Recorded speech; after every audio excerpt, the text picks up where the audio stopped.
ಜೈ ಹಿಂದ್. ಎಲ್ರಿಗೂ ನಮಸ್ಕಾರ. SSC GD 8th May ಮೊದಲನೇ ಶಿಫ್ಟ್ ಎಕ್ಸಾಮ್ನ GK ಕ್ವಶನ್ನು ಮತ್ತು ಮ್ಯಾಥ್ಸ್ ಕ್ವಶನ್ನು ಯಾವ ಥರ ಬಂದಿದೆ ಅಂತ ನೋಡ್ತಾ ಬರೋಣ ಒಂದೊಂದಾಗಿ. ಇವತ್ತಿನ ಒಂದು ವಿಡಿಯೋದಲ್ಲಿ ಕೇವಲ ಮೇ 8ನೇ ತಾರೀಕು ಮೊದಲನೇ ಶಿಫ್ಟ್ ಮಾತ್ರ ಅಲ್ಲದೆ ಮೇ 7ನೇ ತಾರೀಕಿನ ಸೆಕೆಂಡ್ ಹಾಗೂ ಥರ್ಡ್ ಶಿಫ್ಟ್ ಕ್ವಶನ್ ಕೂಡ ಕವರ್ ಮಾಡಿರ್ತೀನಿ. ವಿಡಿಯೋನ ಕೊನೆವರೆಗೂ ನೋಡಿ. ಎಲ್ಲ ಮೋಸ್ಟ್ ಇಂಪಾರ್ಟೆಂಟ್ ಕ್ವಶನ್ ಇದ್ದಾವೆ. ಮ್ಯಾಥ್ಸು ಇದ್ದಾವೆ, GKನೂ ಇದ್ದಾವೆ, ಗ್ರಾಮರು ಇದ್ದಾವೆ, ಹಿಂದಿ ಗ್ರಾಮರು. ಓಕೆ, ಮೊದಲನೇ ಕ್ವಶನ್ನು, ಅಲ್ವಾರ್ ಭಕ್ತಿ ಯಾವುದಕ್ಕೆ ಸಂಬಂಧಿಸಿದೆ ಮತ್ತು ಅವರ ದೇವತೆ ಯಾರು? ಅಲ್ವಾರ್ ಎನ್ನುವಂಥ ಭಕ್ತಿ ವಿಷ್ಣು ಎಂಬ ದೇವರಿಗೆ ಸಂಬಂಧಿಸಿದಂಥ ಭಕ್ತಿಯಾಗಿದ್ದು, ಇದು ಅತಿ ಹೆಚ್ಚಾಗಿ ತಮಿಳುನಾಡಿನಲ್ಲಿ ಕಂಡುಬರ್ತದೆ. ತಮಿಳುನಾಡಿನಲ್ಲಿ. Okay, next, a shot at history my obsessive journey to Olympic gold ಪುಸ್ತಕದ ಲೇಖಕರು ಯಾರಪ್ಪ ಅಂತಂದ್ರೆ option A Abhinav Bindra. Okay, ಈ ಒಂದು ಬುಕ್ಕು ಅಭಿನವ್ ಬಿಂದ್ರಾ ಅವರಿಗೆ ಸಂಬಂಧಪಟ್ಟದ್ದು. ನೆಕ್ಸ್ಟ್, ಸ್ವತಂತ್ರ ಭಾರತದ ಯಾವುದೇ ರಾಜ್ಯದ ಅಥವಾ ಉತ್ತರ ಪ್ರದೇಶದ ಮೊದಲ ಮಹಿಳಾ ರಾಜ್ಯಪಾಲರು ಯಾರಪ್ಪ ಅಂತಂದ್ರೆ ಆಪ್ಷನ್ ಬಿ ಸರೋಜಿನಿ ನಾಯ್ಡು ಅವರು. ನೆಕ್ಸ್ಟ್ ಕ್ವಶನ್, ಒಲಿಂಪಿಕ್ ಇತಿಹಾಸದಲ್ಲಿ ಇದುವರೆಗೆ ಭಾರತವು ಯಾವ ವರ್ಷದಲ್ಲಿ ಅತಿ ಹೆಚ್ಚು ಪದಕಗಳನ್ನು ಗಳಿಸಿದೆ? ಯಾವುದಪ್ಪ ಅಂತಂದ್ರೆ ಆಪ್ಷನ್ ಸಿ ಟೋಕಿಯೋ ಒಲಿಂಪಿಕ್ಸ್. ಈ ಒಂದು ಒಲಿಂಪಿಕ್ಸ್ನಲ್ಲಿ ಭಾರತ ಒಟ್ಟಾರೆಯಾಗಿ 7 ಪದಕವನ್ನು ಜಯಿಸಿತ್ತು. ಅದರಲ್ಲಿ ಒಂದು ಚಿನ್ನದ ಪದಕ ಕೂಡ ಇತ್ತು. ಈ ಒಂದು 7 ಪದಕಗಳ ಸಾಧನೆಯೇ ಭಾರತದ ಯಾವುದೇ ಒಂದು ಒಲಿಂಪಿಕ್ದಲ್ಲಿ ಅತಿ ಹೆಚ್ಚು ಪದಕಗಳನ್ನು ಜಯಿಸಿದಂಥ ಒಂದು ಸಾಧನೆ. ಓಕೆ, ನೆಕ್ಸ್ಟ್ ಕ್ವಶನ್, ಭಾರತದಲ್ಲಿ ಪಂಚಾಯತ್ ರಾಜ್ ಸಂಸ್ಥೆಗಳಿಗೆ ಸಂವಿಧಾನಿಕ ಮಾನ್ಯತೆಯನ್ನು ಯಾವ ತಿದ್ದುಪಡಿಯ ಮೂಲಕ ನೀಡಲಾಯಿತು? ಯಾವ ತಿದ್ದುಪಡಿಪ್ಪ ಅಂತಂದ್ರೆ 73ನೇ ಸಂವಿಧಾನಿಕ ತಿದ್ದುಪಡಿ. ಹೌದು, ಈ ಒಂದು ತಿದ್ದುಪಡಿಯ ಮುಖಾಂತರ 1993ರಲ್ಲಿ ಪಂಚಾಯಿತಿಯನ್ನು ಅಳವಡಿಸಿಕೊಳ್ಳಲಾಯಿತು ಹಾಗೂ ರಾಷ್ಟ್ರೀಯ ಪಂಚಾಯತ್ ದಿನ ಎಂಬುದನ್ನು ನಾವು ಪ್ರತಿ ವರ್ಷ ಏಪ್ರಿಲ್ 24ರಂದು ಆಚರಣೆ ಮಾಡ್ತೀವಿ. ಹಾಗೂ ಇದೇ ಒಂದು ತಿದ್ದುಪಡಿಯ ಮುಖಾಂತರ ಅನುಸೂಚಿಯಲ್ಲಿ 9ನೇ ಅನುಸೂಚಿಯಾಗಿ ಈ ಒಂದು ಪಂಚಾಯಿತಿಯನ್ನು ಅಳವಡಿಸಿಕೊಳ್ಳಲಾಯಿತು. ಓಕೆ, ನೆಕ್ಸ್ಟ್ ಕ್ವಶನ್, ಲೋಸಾರ್ ಯಾವ ಸಮುದಾಯ ಅಥವಾ ಪ್ರದೇಶದ ಸಾಂಪ್ರದಾಯಿಕ ಹೊಸ ವರ್ಷವಾಗಿದೆ? ಯಾವುದಪ್ಪ ಅಂತಂದರೆ ತಿಬ್ಬತಿ ಬೌದ್ಧರು ಅಂತಂದರೆ ಟಿಬೇಟಿಯನ್ ಬೌದ್ಧರು. ಟಿಬೇಟಿಯನ್ ಬೌದ್ಧ. ಓಕೆ, ನೆಕ್ಸ್ಟ್, ವೈದಿಕ ಕಾಲದಲ್ಲಿ, ವಿಶೇಷವಾಗಿ ಉತ್ತರ ವೈದಿಕ ಕಾಲದಲ್ಲಿ ಪ್ರಾಥಮಿಕವಾಗಿ ಯಾವುದರ ಪ್ರಾಧಾನ್ಯತೆ ಇತ್ತು? ಯಾವುದಕ್ಕೆ ಪ್ರಾಧಾನ್ಯತೆ ಕೊಟ್ಟಿದ್ದಾರಪ್ಪ ಉತ್ತರ ವೈದಿಕ ಕಾಲದಲ್ಲಿಪ್ಪ ಅಂತಂದ್ರೆ ಧರ್ಮ ಮತ್ತು ಕರ್ಮಕಾಂಡ ಮತ್ತು ಯಜ್ಞಗಳು. ಈ ಒಂದು ವಿಷಯಗಳಿಗೆ ಪ್ರಮುಖವಾಗಿ ಪ್ರಾಧಾನ್ಯತೆಯನ್ನು ಕೊಟ್ಟಿದ್ದಾರೆ. ಯಾವಾಗಪ್ಪ ಅಂತಂದ್ರೆ ವಿಶೇಷವಾಗಿ ಉತ್ತರ ವೈದಿಕ ಕಾಲದಲ್ಲಿ. ಓಕೆ, ನೆಕ್ಸ್ಟ್ ಕ್ವಶನ್, ಕೆಳಗಿನವುಗಳಲ್ಲಿ ಯಾವುದು ಸ್ವೇಚ್ಛಾ ಕ್ರಿಯೆ ಅಥವಾ ಐಚ್ಛಿಕ ಕ್ರಿಯೆಗೆ ಉದಾಹರಣೆಯಾಗಿದೆ? ಯಾವುದಪ್ಪ ಅಂತಂದ್ರೆ ಆಪ್ಷನ್ ಸಿ ಕೈಯಿಂದ ಬರೆಯುವುದು. ಇದು ಒಂದು ಐಚ್ಛಿಕ ಕ್ರಿಯೆ. ನಮಗೆ ಇಷ್ಟ ಅನಿಸಿದರೆ ನಾವು ಬರಿಬೋದು, ಇಲ್ಲಪ್ಪ ಅಂತಂದ್ರೆ ಬರೆಯದೇ ಇರ್ಬೋದು. ಆದರೆ ಉಸಿರಾಟ ಆಗಿರ್ಬೋದು, ಜೊಲ್ಲು ಸುರಿಸುವಿಕೆ ಅಥವಾ ಸಲೈವಾವನ್ನು ಬಿಡುವುದಾಗಿರ್ಬೋದು. ಅದೇ ರೀತಿ ಆಪ್ಷನ್ ಡಿ ಹಾರ್ಟ್ ಬೀಟ್ ಆಗಿರ್ಬೋದು. ಇವೆಲ್ಲ ಹೆಂಗಪ್ಪ ಅಂತಂದ್ರೆ ಅನೈಚ್ಛಿಕ ಕ್ರಿಯೆಗಳು. ನಮಗೆ ಇಷ್ಟ ಇರಲಿ ಬಿಡಲಿ ನಾವು ಅದನ್ನು ಮಾಡಲೇಬೇಕು. ನಮಗೆ ಇಷ್ಟ ಇಲ್ಲಪ್ಪ, ಹೃದಯ ಬಡಿತ ಆಗೋದು ಬಂದಾಗಬೇಕು ಅಂತಂದರೆ ಅದು ಬಂದಾಗೋದಿಲ್ಲ. ಬಂದಾದರೆ RIPನೇ. ಅರಬಿನೇ. ಓಕೆ, ಸೊ ಆದ್ದರಿಂದ ಇವೆಲ್ಲ ಏನಪ್ಪ ಅಂದ್ರೆ ಅನೈಚ್ಛಿಕ ಕ್ರಿಯೆಗಳು. ಕೈಯಿಂದ ಬರೆಯುವುದು ಐಚ್ಛಿಕ ಕ್ರಿಯೆ, ನಾವು ಬೇಕಂದ್ರೆ ಬರಿಬೋದು, ಬೇಡಂದರೆ ಬಿಡ್ಬೋದು. Okay, next question. ಭಾರತದಲ್ಲಿ ವಾಯು ಗುಣಮಟ್ಟ ಸೂಚ್ಯಂಕ ಏರ್ ಕ್ವಾಲಿಟಿ ಇಂಡೆಕ್ಸನ್ನು ಎಷ್ಟು ಪ್ರಮುಖ ಮಾಲಿನ್ಯಕಾರಕಗಳ ಆಧಾರದ ಮೇಲೆ ಲೆಕ್ಕ ಹಾಕಲಾಗುತ್ತದೆ? ಎಷ್ಟಪ್ಪ ಅಂತಂದ್ರೆ ಆಪ್ಷನ್ ಸಿ 8 ಮಾಲಿನ್ಯಕಾರಕಗಳ ಆಧಾರದ ಮೇಲೆ ಲೆಕ್ಕ ಮಾಡ್ತಾರೆ. ಓಕೆ, ಸೊ ಅವು 8 ಮಾಲಿನ್ಯಕಾರಕ ಯಾವಪ್ಪ ಅಂತಂದ್ರೆ, ನಮ್ಮದು ಒಂದು ಇದೇ ಯೂಟ್ಯೂಬ್ ಚಾನಲಲ್ಲಿ ಶಾರ್ಟ್ ಹಾಕಿದ್ದೀನಿ, ಒಂದು 15 ಸೆಕೆಂಡ್ ವಿಡಿಯೋ ಇದೆ, ಅದರಲ್ಲಿ ಕೊಟ್ಟಿದ್ದೀನಿ, ನೋಡ್ಬೋದು ಯಾವಪ್ಪ ಅವು 8 ಮಾಲಿನ್ಯಕಾರಕ ಅಂತಂದ. Okay, next question.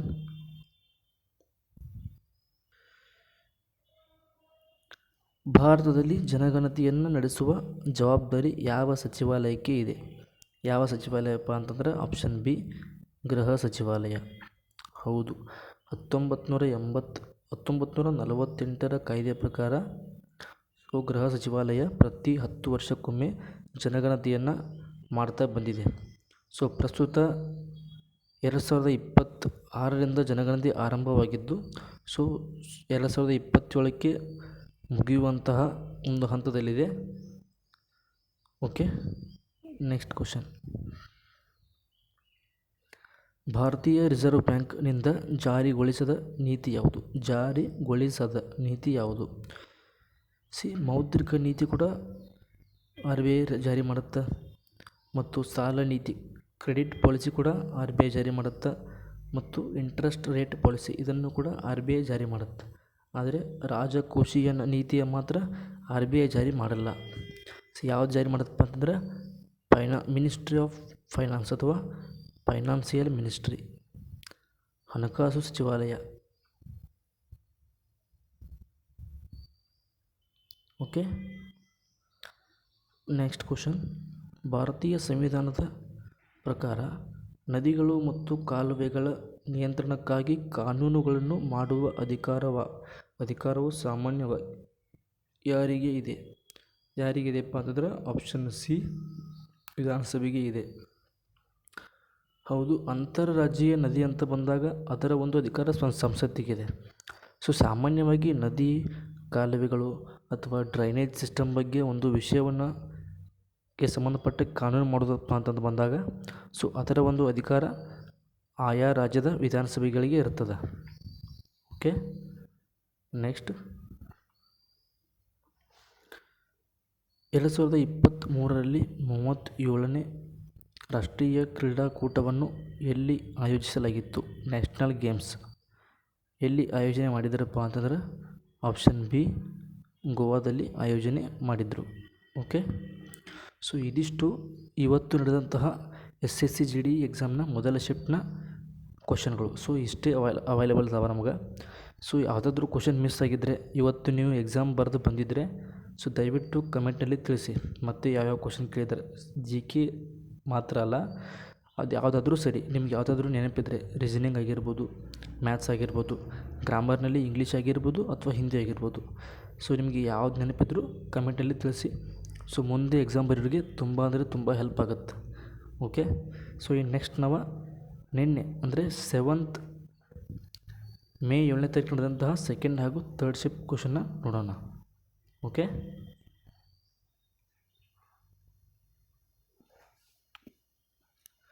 ಸೊ ಮೊದಲನೇ ಪ್ರಶ್ನೆ ಏನಪ್ಪ ಅಂತಂದರೆ, 2024 ಪ್ಯಾರಿಸ್ ಒಲಿಂಪಿಕ್ಸ್ನಲ್ಲಿ ಪುರುಷರ ಹಾಕಿಯಲ್ಲಿ ಕಂಚಿನ ಪದಕ ಯಾವ ತಂಡ ಗೆದ್ದುಕೊಂಡಿತು? ಸೊ ಯಾವುದಪ್ಪ ಅಂತಂದ್ರೆ ನಮ್ಮ ಭಾರತ. ನೆಕ್ಸ್ಟ್, ಅಮೃತಾ ಪ್ರೀತಮ್ ಅವರ ಪ್ರಸಿದ್ಧ ಆತ್ಮಚರಿತ್ರೆಯ ಹೆಸರೇನು? ಯಾವುದಪ್ಪ ಅಂದ್ರೆ ಅವರ ಆತ್ಮಚರಿತ್ರೆ? ಆಪ್ಷನ್ ಬಿ ರಸೀದಿ ಟಿಕೆಟ್. ಇಂಡಿಯನ್ ಬ್ಯಾಡ್ಮಿಂಟನ್ ಲೀಗ್ನ ಮೊದಲ ಸೀಸನ್ ಯಾವ ವರ್ಷದಲ್ಲಿ ಪ್ರಾರಂಭವಾಯಿತು? ಯಾವ ವರ್ಷಪ್ಪ ಅಂತಂದರೆ ಅದು 2012ರಲ್ಲಿ ಪ್ರಾರಂಭವಾಗಿದ್ದು 2013ರಲ್ಲಿ ಮುಕ್ತಾಯಗೊಳ್ಳುತ್ತದೆ. ಸೊ ಪ್ರಾರಂಭವಾಗಿದ್ದು 2012ರಲ್ಲಿ. ಓಕೆ, ನೆಕ್ಸ್ಟ್ ಇದೇನಪ್ಪ ಅಂದ್ರೆ ಇದು Hindi grammar question. So translate ಆಗಿ ಕನ್ನಡದಲ್ಲಿ ಬಂದಿದೆ. ಓಕೆ, ಇದು ಹಿಂದಿ ಗ್ರಾಮರ್ ಕ್ವಶನ್. ಒಂದು ಸನ್ನೆಯ ಅಪರಾಧ ಸಂಭವಿಸಿದಾಗ ಪೊಲೀಸರಲ್ಲಿ ದಾಖಲಿಸಬೇಕಾದ ಮೊದಲ ಲಿಖಿತ ಮಾಹಿತಿಯನ್ನು ಏನೆಂದು ಕರೆಯುತ್ತಾರೆ? ಏನಂತ ಕರೀತಾರಪ್ಪ ಅಂತಂದ್ರೆ ಆಪ್ಷನ್ ಬಿ FIR ಅಂತ ಕರೀತಾರೆ.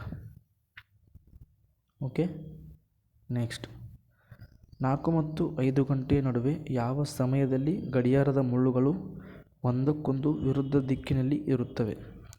ಯಾವ ಸಮಯಪ್ಪ ಅಂತಂದ್ರೆ ಆಪ್ಷನ್ ಬಿ 4:54 6/11 ಅನ್ನೋ ಟೈಮ್ನಲ್ಲಿ 4 ಮತ್ತು 5 ಗಂಟೆಯ ನಡುವೆ ಸಮಯ ಮತ್ತು ನಿಮಿಷದ ಮುಳ್ಳಿನ ನಡುವೆ ಅಂತ ಇರುವ ಡಿಗ್ರಿ ಸಮಾನಾಂತರ ರೇಖೆಯಲ್ಲಿ ಇರ್ತದೆ, ಅಂದರೆ 180 ಡಿಗ್ರಿ ಇರ್ತದೆ.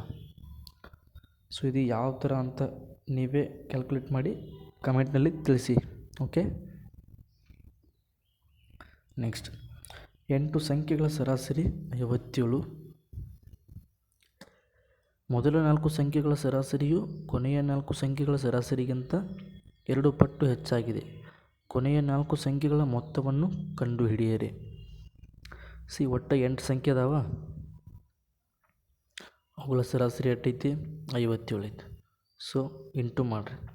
58 400, 7 56. ಟೋಟಲ್ ಎಷ್ಟು ಸರಾಸರಿ? 456 ಬಂತು. ಸೊ ಈ 456 8 ಸಂಖ್ಯೆಗಳ ಸರಾಸರಿ ಆಗಿದ್ದು, ಈ 8 ಸಂಖ್ಯೆಗಳಲ್ಲಿ ಮೊದಲ 4 ಸಂಖ್ಯೆಗಳ ಸರಾಸರಿ ಎಷ್ಟೈತಪ್ಪ ಅಂತಂದ್ರೆ ಡಬಲ್ ಐತಿ. ನಂತರ 4 ಸಂಖ್ಯೆಗಳ ಸರಾಸರಿಗಿಂತ ಏನಪ್ಪ ಅಂತಂದ್ರೆ ಅದು ಡಬಲ್ ಐತಿ. ಸೊ ಇವು 1 ಪಟ್ಟಿದಾವೆ ಅಂದ್ರೆ ಇವು 2 ಪಟ್ಟಿದಾವೆ ಮೊದಲ 4 ಸಂಖ್ಯೆಗಳು. ಸೊ ಹಾಗಾದ್ರೆ ನಾವು ಇಲ್ಲಿ ಅದನ್ನ ಯಾವ ಥರ ಮಾಡ್ಬೇಕಪ್ಪ ಅಂತಂದ್ರೆ, ಅವ್ರು ಹೆಂಗೆ ಕೇಳಿದಾರು, ಕೊನೆಯ 4 ಸಂಖ್ಯೆಗಳ ಮೊತ್ತವನ್ನು ಕಂಡುಹಿಡಿ ಅಂತ ಕೇಳಿದಾರೆ. ಸೊ ಈ ಒಂದು 2x ಮತ್ತು 1xನ ಕೂಡಿಸ್ಕೊಳ್ಳಿ. ಇದರ ಮೌಲ್ಯ ಎಷ್ಟಾಗುತ್ತೆ? 3 ಆಗುತ್ತಲ್ಲ. 456 ಬಾಗಿಲೆ 3ರ ಮೊತ್ತ ಇದು. ಹಾಗಾದರೆ ಕೊನೆಯ 4 ಸಂಖ್ಯೆಗಳ ಮೊತ್ತ ಅಂತ ಕೇಳಿದಾರೆ. ಕೊನೆಯ 4 ಸಂಖ್ಯೆಗಳ ಮೌಲ್ಯ ಎಷ್ಟೈತಿ? 1x ಐತಿ, ಅದನ್ನು 1 ಅಂತ ಇಟ್ಕೊಳ್ಳಿ. ಸೊ ಈಗ ಕಟ್ತಾ ಬಿಡ್ರಿ. 3 1 3 1 3, 1 ಉಳಿತು 15 ಆಯ್ತು, 3 5 15, 6 ಉಳಿತು, 3 2 6. ಸೊ 152 ಇಂಟು 1 152 ಬರುತ್ತೆ ಆನ್ಸರ್. ಓಕೆ, ಸೊ ನಾವು ಈ ಥರ ಬಿಡಿಸ್ತೀವಿ. ನಿಮಗೆ ಇದಕ್ಕಿಂತ ಯಾವುದಾದ್ರೂ ಈಸಿ ಮೆಥಡ್ ಗೊತ್ತಿದ್ದರೆ ಸೊ ದಯವಿಟ್ಟು ಅದನ್ನು ಸಾಲ್ವ್ ಮಾಡಿ ಕಮೆಂಟ್ನಾಗ ತಿಳಿಸ್ರಿ. ಓಕೆ, ನೆಕ್ಸ್ಟ್ ಒಂದು ವಸ್ತುವಿನ ಮಾರಾಟ ಬೆಲೆ 7540 ಆಗಿದ್ದು ಲಾಭದ ಶೇಕಡಾವಾರು 30% ಆಗಿದ್ದರೆ ಆ ವಸ್ತುವಿನ ಕೊಳ್ಳುವ ಬೆಲೆ ಎಷ್ಟು? ಒಂದು ವಸ್ತುವಿನ ಬೆಲೆ 7540 ಆಗಿದೆ. ಮಾರಾಟ ಬೆಲೆ ಅಂದ್ರೆ ಇದರೊಳಗೆ ಕೊಳ್ಳುವ ಬೆಲೆನೂ ಐತಿ ಪ್ಲಸ್ ಲಾಭದ ಪರ್ಸೆಂಟೇಜು ಐತಿ. ಕೊಳ್ಳುವ ಬೆಲೆ 100 ಪ್ಲಸ್ ಲಾಭದ ಶೇಕಡಾವಾರು 130. ಟೋಟಲ್ ಎಷ್ಟಾಯಿತು? 130 ಸೊ ಅವ್ರು ಹೆಂಗೆ ಕೇಳಿದಾರೆ ನಮ್ಗೆ? ಕೇವಲ ಕೊಳ್ಳುವ ಬೆಲೆ ಅಷ್ಟು, ಕಾಸ್ಟ್ ಪ್ರೈಸ್ ಅಷ್ಟೇ ಕೇಳಿದಾರೆ. ಅದೆಷ್ಟಿರುತ್ತೆ? ಅವತ್ತು 100 ಇರುತ್ತಾ? ಸೊ ಈಗ ಡಿವೈಡ್ ಮಾಡಿರಿ. 0 0 ಕ್ಯಾನ್ಸಲ್, 13 1 13 5 65, 10 ಉಳಿತು 104 ಆಯ್ತು, 13 8 104. ಸೊ 58 ಇಂಟು 100 ಎಷ್ಟಾಯಿತು? 5800 ಆಯಿತು. Okay, so correct answer option B 5800.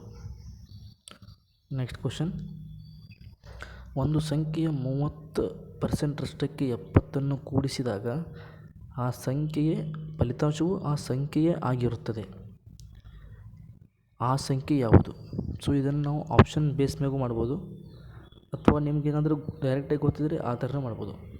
Option base ಮೇಲೆ ಯಾವ ಥರಪ್ಪ ಅಂತಂದರೆ, ಸೊ ಒಂದು ಸಂಖ್ಯೆ ಅಂತ ಕೊಟ್ಟಿದ್ದಾರೆ. ಒಂದು ಸಂಖ್ಯೆ ಫಸ್ಟ್ 80 ಅಂತ ತೊಗೊಳ್ಳಿ. 80 ಅಂತ ತೊಗೊಳ್ಳಿ. ಸೊ ಇದರ ಒಂದು 30%ರಷ್ಟಕ್ಕೆ 80ರ 30% ಎಷ್ಟಾಗುತ್ತಾ? 8 3 24. ಸೊ ಈ ಒಂದು ಮೊತ್ತಕ್ಕೆ 70 ಕೂಡಿಸಿದಾಗ ಫಲಿತಾಂಶವು ಅದೇ ಸಂಖ್ಯೆ ಆಗಿರುತ್ತದೆ. ಸೊ 4 7 2 9 ಅದೇ ಸಂಖ್ಯೆ ಆಗೈತೆ? ಇಲ್ಲ, ಇಲ್ಲಿ 80 ಐತೆ, ಇದು 94 ಆಗೈತೆ. ಸೊ ಇದಾಗಲ್ಲ. ಸೊ ಅದಕ್ಕೆ ಇಲ್ಲಿ ನೋಡಿರಿ, ನೆಕ್ಸ್ಟ್ ಆಪ್ಷನ್ನು 100 ಐತೆ. ಸೊ ಸಂಖ್ಯೆ 100 ಅಂತ ತಗೊಳ್ರಿ.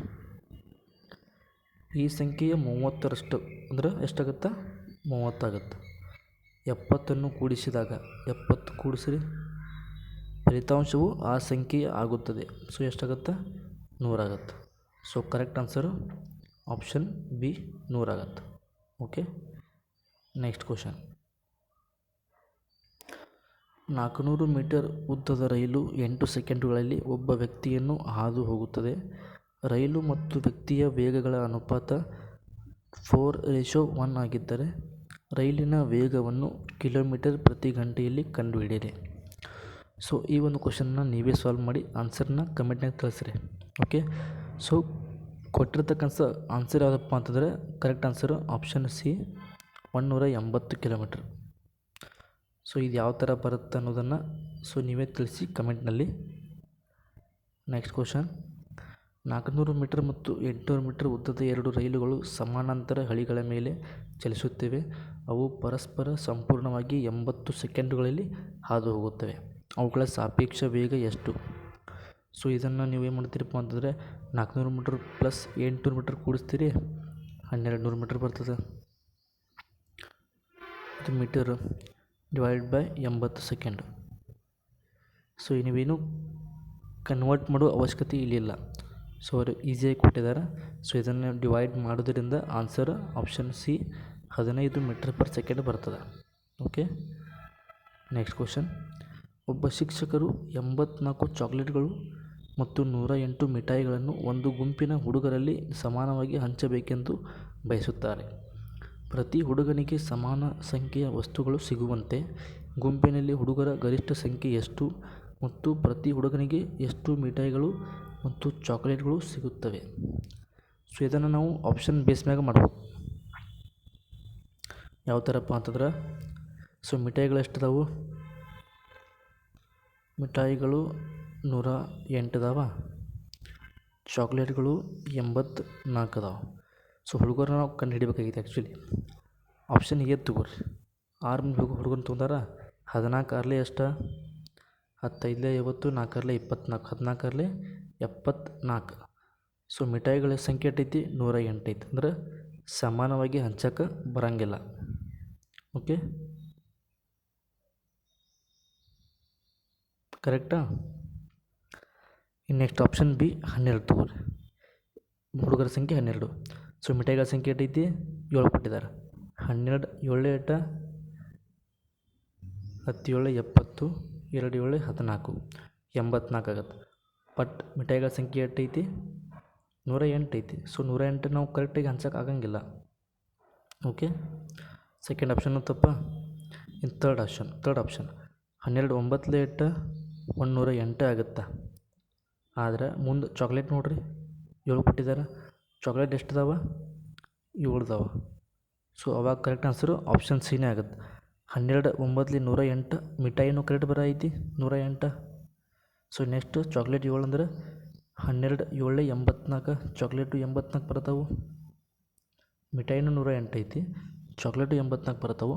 ಎಲ್ಲರಿಗೂ ಸಮಾನವಾಗಿ ಹಂಚಕ್ಕೂ ಆಗತ್ತೈತಿ. ಓಕೆ, ಆದ್ರೆ ಅವ್ರು ಹೆಂಗೆ ಕೇಳಿದಾರು ಆಪ್ಷನ್ದಾಗ ಕ್ವಶನ್ದಾಗ ಗರಿಷ್ಠ ಸಂಖ್ಯೆ ಕೇಳಿದ್ದಾರೆ. ಸೊ ಲಾಸ್ಟ್ನೇ ಆಪ್ಷನ್ ನೋಡ್ರಿ ಒಂದು ಸಲ. ಹುಡುಗರ ಸಂಖ್ಯೆ 14 ಕೊಟ್ಟಿದ್ದಾರೆ. ಮಿಠಾಯಿಗಳ ಸಂಖ್ಯೆ ಏನಪ್ಪ ಅಂತಂದ್ರೆ 6. 14 6 ಮಾಡಿರಿ. 10 6 60 4 24 14 84. ಸೊ ಮಿಠಾಯಿಗಳ ಸಂಖ್ಯೆ ಎಷ್ಟೈತಿ? 108 ಐತಿ. ಸೊ ಆಪ್ಷನ್ ಡಿ ಕೂಡ ಕರೆಕ್ಟ್ ಆಗಲ್ಲ. ಕರೆಕ್ಟ್ ಆನ್ಸರ್ ಯಾವುದಪ್ಪ ಅಂದ್ರೆ ಆಪ್ಷನ್ ಸಿ ಹುಡುಗರ ಸಂಖ್ಯೆ 12, ಮಿಠಾಯಿ 9, ಚಾಕ್ಲೇಟ್ 7. ಓಕೆ, ಸೊ ಇದಕ್ಕೆ ನಿಮ್ಗೆ ಯಾವುದಾದ್ರೂ ಈಸಿ ಮೆಥಡ್ ಗೊತ್ತಿದ್ದರೆ ಸೊ ದಯವಿಟ್ಟು ಕಮೆಂಟ್ನಾಗ ಸಾಲ್ವ್ ಮಾಡಿ ತಿಳಿಸ್ರಿ. Okay, next. ದೆಹಲಿ ಸುಲ್ತಾನರ ಕಾಲದಲ್ಲಿ ಇಕ್ತಾ ಪದ್ಧತಿ ಎಂದರೆ ಏನಪ್ಪ ಅಂತಂದ್ರೆ ಅಧಿಕಾರಿಗಳಿಗೆ ಸಂಬಳದ ಬದಲಾಗಿ ಭೂಮಿ ಅಥವಾ ಆದಾಯ ಪ್ರದೇಶಗಳನ್ನು ನಿಯೋಜನೆ ಮಾಡುವುದು. Okay, next question. ಭಾರತದ ಉಪರಾಷ್ಟ್ರಪತಿಗಳು ತಮ್ಮ ರಾಜೀನಾಮೆ ಪತ್ರವನ್ನು ಯಾರಿಗೆ ನೀಡುತ್ತಾರೆ ಅಥವಾ ಸಂಬೋಧಿಸುತ್ತಾರೆ? ಯಾರಿಗೆ ಅಂತಂದ್ರೆ ಭಾರತದ ರಾಷ್ಟ್ರಪತಿಗಳಿಗೆ ನೀಡ್ತಾರೆ. Okay, next question. ಭಾರತದಲ್ಲಿ ಲೋಕಸಭಾ ಚುನಾವಣೆಗೆ ಸ್ಪರ್ಧಿಸಲು ಕನಿಷ್ಠ ವಯಸ್ಸು ಎಷ್ಟಿರಬೇಕು? ಎಷ್ಟಪ್ಪ ಅಂತಂದ್ರೆ 25 ವರ್ಷ ಆಗಿರಬೇಕು ಕನಿಷ್ಠ. 30 ವರ್ಷ ಯಾರಿಗಪ್ಪ ಅಂತಂದ್ರೆ ರಾಜ್ಯಸಭೆ ಸದಸ್ಯರಿಗೆ, ಕೇಂದ್ರದಲ್ಲಿ ರಾಜ್ಯಸಭೆ ಸದಸ್ಯರಿಗೆ. ಆದರೆ ಯಾವ ರಾಜ್ಯದಲ್ಲಿ ವಿಧಾನ ಪರಿಷತ್ ಇದಾವಲ್ಲ, ಸೊ ಆ ವಿಧಾನ ಪರಿಷತ್ ಸದಸ್ಯರಾಗಬೇಕಪ್ಪ ಅಂತಂದ್ರೆ ಅವರಿಗೂ ಕೂಡ 30 ವರ್ಷ ಆಗಿರಬೇಕು. ಯಾರಿಗೆ? ವಿಧಾನ ಪರಿಷತ್ ಸದಸ್ಯರಿಗೆ. Okay, next. ಧೂಳು ಅಥವಾ ಕೊಳೆಯಿಂದ ಮುಚ್ಚಲ್ಪಟ್ಟ ಕೊಳವೆಯ ಮೇಲೆ ಅಲ್ಟ್ರಾಸಾನಿಕ್ ತರಂಗಗಳನ್ನು ಹಾಯಿಸಿದಾಗ ಏನಾಗುತ್ತದೆ? ಏನಾಗುತ್ತಪ್ಪ ಅಂತಂದ್ರೆ ಆಪ್ಷನ್ ಬಿ ಕರೆಕ್ಟ್ ಆನ್ಸರ್ ಏನು? ಕಣಗಳು ಕೆಳಗೆ ಬೀಳುತ್ತವೆ ಅಥವಾ ತೆಗೆದು ಹಾಕಲ್ಪಡುತ್ತವೆ. ಓಕೆ, ಸೊ ನಿನ್ನೆ ಹೇಳಿದ್ದು ನಾನು ಏನಪ್ಪ ಅಂತಂದ್ರೆ 20 ಹರ್ಟ್ಜ್ಗಿಂತ ಕಡಿಮೆ ತೀವ್ರತೆ ಇರುವಂಥ ಶಬ್ದದ ತರಂಗಗಳಿಗೆ ನಾವು ಇನ್ಫ್ರಾಸಾನಿಕ್ ಅಂತ ಕರಿತೀವಿ. ಇನ್ಫ್ರಾಸಾನಿಕ್. ಸೊ 20K ಹರ್ಟ್ಜ್ಗಿಂತ ಅಂದರೆ 20,000 ಹರ್ಟ್ಜ್ಗಿಂತ ಜಾಸ್ತಿ ತೀವ್ರತೆ ಇರುವಂಥ ತರಂಗಗಳಿಗೆ ನಾವು ಅಲ್ಟ್ರಾಸಾನಿಕ್ ಅಂತ ಕರಿತೀವಿ. ಅಲ್ಟ್ರಾ. Okay, next. ಸೊ ಇದು ಕೂಡ ಹಿಂದಿ ಗ್ರಾಮರ್ ಪ್ರಶ್ನೆ, ಟ್ರಾನ್ಸ್ಲೇಟ್ ಆಗಿ ಈ ಥರ ಬಂದಿದೆ. ಓಕೆ, ಸೊ ಸೂಚನಾ ಪಟ್ಟ ಅಂದರೆ ಸರಿಯಾದ ಇಂಗ್ಲೀಷ್ ಪದವನ್ನು ಆಯ್ಕೆ ಮಾಡಿ. ಯಾವುದಪ್ಪ ಕರೆಕ್ಟ್ ಆನ್ಸರ್ ಅಂದರೆ option B notice board. So ಇದು ಅನಿ ಅಲ್ಲ, ಇದು ಹಿಂದಿ ಒಳಗೆ ಅಗ್ನಿ ಅಂತ ಕೊಟ್ಟಿದ್ದಾರೆ. ಅಗ್ನಿ. ಸೊ ಈ ಒಂದು ಅಗ್ನಿ ಅದೆಲ್ಲ, ಸೊ ಇದು ತತ್ಸಮ ಪದನೋ ಅಥವಾ ತದ್ಭವ ಪದ ಅಂತ ಕೇಳಿದ್ದಾರೆ. ಇದು ಆ್ಯಕ್ಚುಲಿ ತತ್ಸಮ ಪದ. ತತ್ಸಮ ಅಂದರೆ ಸಂಸ್ಕೃತ ಪದ. ಇದರ ತದ್ಭವ ರೂಪ ಯಾವುದಪ್ಪ ಅಂತಂದ್ರೆ ಆಗಂತ ಏನೋ ಕೊಟ್ಟಿದ್ದಾರೆ. Okay, next. ಭಾರತದಲ್ಲಿ ವಾಯು ಗುಣಮಟ್ಟ ಸೂಚ್ಯಂಕದ ನಿರ್ವಹಣೆ ಮತ್ತು ಮೇಲ್ವಿಚಾರಣೆಗೆ ಪ್ರಾಥಮಿಕವಾಗಿ ಯಾವ ಸಂಸ್ಥೆ ಜವಾಬ್ದಾರವಾಗಿದೆ?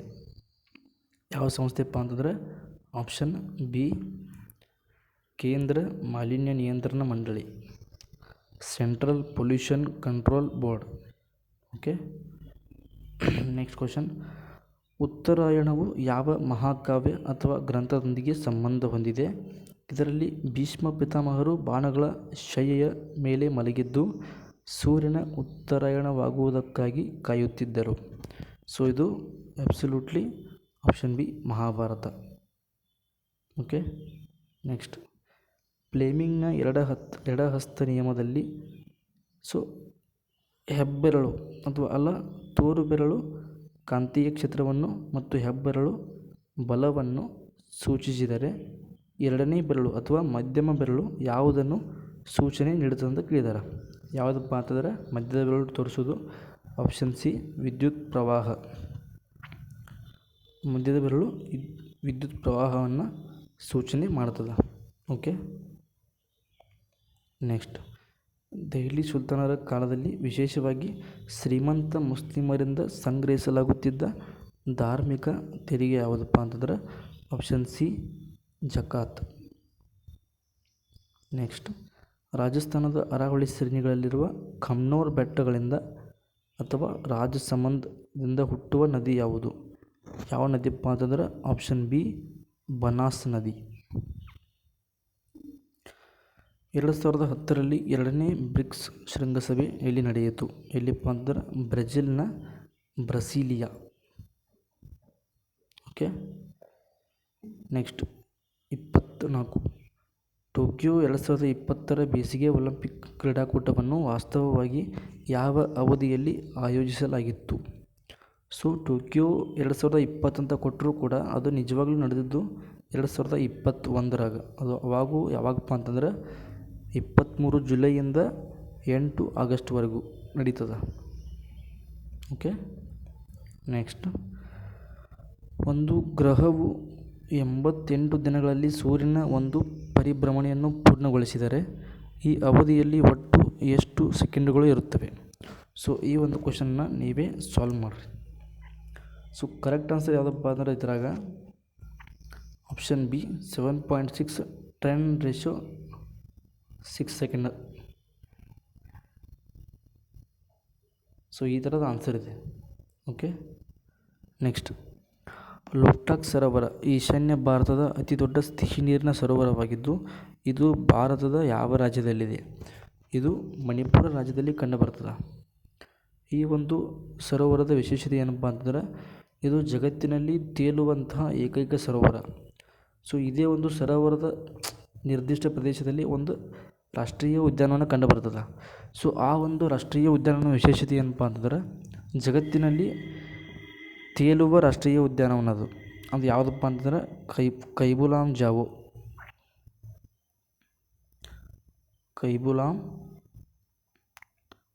ಜಾವೋ.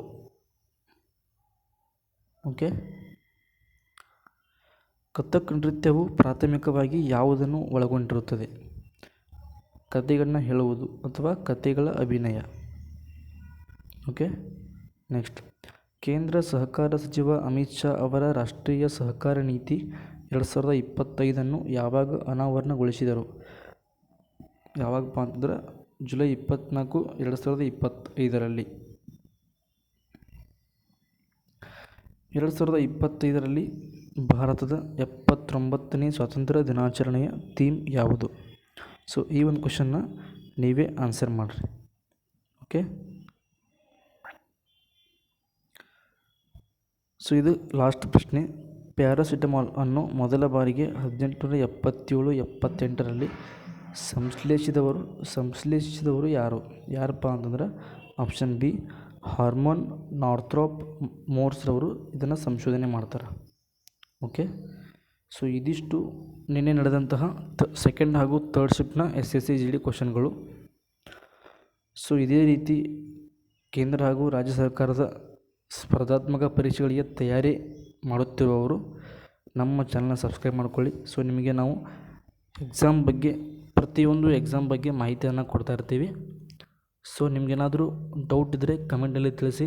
ಯಾವ ಥರ ಮ್ಯಾಥ್ಸ್ ಕ್ವಶನ್ ಬರ್ತಾಯಿದೆ ಅಥವಾ ರೀಸನಿಂಗ್ ಕ್ವಶನ್ ಬಗ್ಗೆ ಏನಾದರೂ ಡೌಟ್ ಇದ್ದರೆ ಕಮೆಂಟ್ನಲ್ಲಿ ತಿಳಿಸಿ. ಸೊ ನಮ್ಮ ಕೈಲಾದರೆ ನಾವು ಅಲ್ಲೇ ರಿಪ್ಲೈ ಮಾಡ್ತೀವಿ. ಇಲ್ಲಪ್ಪ ಅಂತಂದರೆ ಮುಂದಿನ ವಿಡಿಯೋದಲ್ಲಿ ಅದಕ್ಕೆ ಒಂದು ಸಲಹೆಯನ್ನು ಕೊಡ್ತೀವಿ. ಓಕೆ, ಸೊ ಅಲ್ಲಿವರೆಗೂ ಎಲ್ಲರೂ ಸ್ಟಡಿ ಮಾಡ್ತಾಯಿರಿ. All the best. Thank you.